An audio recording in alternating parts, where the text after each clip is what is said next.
I'm just going to record one last quick video so that I can show you in Microsoft Word how to find some of the features that I just demonstrated in Google Docs. I tend to prefer Google Docs, but I know that not everyone does, and I didn't want to leave you without any resources.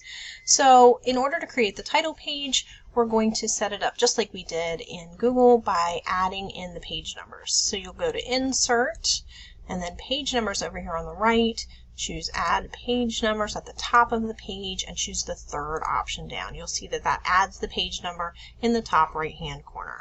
Now you'll click out of the header and we're going to center and double space, just like we did in Google. 1, 2, 3, 4, 5, 6, and we're going to paste in, whoops, wrong information. Sorry about that. We are going to paste in the title page information. This is going to be the same order just like we did in the Google Doc. The other thing that I want to make sure you know how to do in Word is do the hanging indent. So I'm going to paste, nope, that's the wrong information again. Let me paste the references in. That didn't work.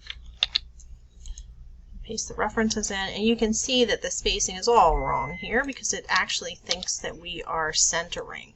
So we're going to take the centering off, and now we have to add in. So essentially, you're going to just add everything in just like we did in the other video, except doing the hanging indent is a little bit different in Word. In this case, we go to Layout.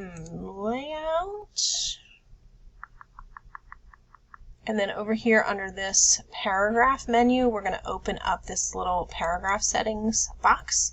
There's an indentation section. We'll choose hanging. Again, make sure that it's 0.5 inches and then hit OK. And you'll see that we have our hanging indent correct. So those are the only two things that are different in Microsoft Word and Google. Otherwise, your citations are going to be the same. The information is in the same order and it's all formatted the same. Hopefully this will help if you are in Microsoft Word.